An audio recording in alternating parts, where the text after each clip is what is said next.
گوجری زبان میں اپڈیٹ سنیے۔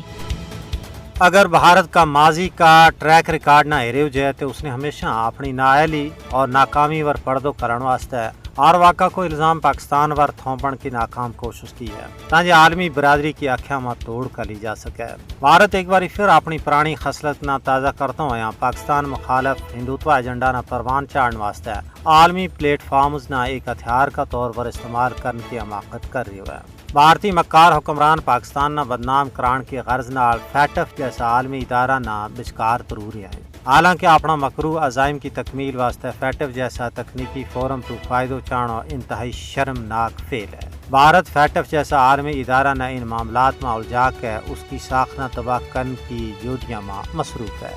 پاکستان نہ بدنام کرن کو بھارت کو جنون حقیقت پر مبنی سفارتکاری نہیں ہے بلکہ اس کی مایوسی اور خوخلاہٹ کو عملی مظہر ہے۔ بھارت نے گودی میڈیا نہ پورو اختیار دے رکھے ہوئے ہے کہ وہ ہر طرح کی بہتان تراشی کر کے پاکستان نہ علاقائی اور بین الاقوامی سطح پر بدنام کریں۔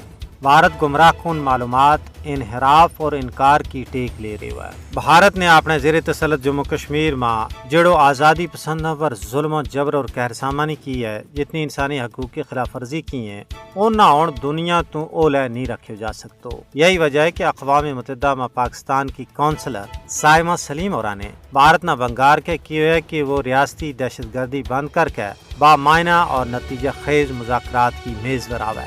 انہوں نے کہا کہ بھارت گوڑ موڑ گل کر کے حقائق نہ کدی بھی چھپا نہیں سکتو، اس نہ بے گناہ کشمیریوں کا قتل کو حساب ضرور دینا پائے گا۔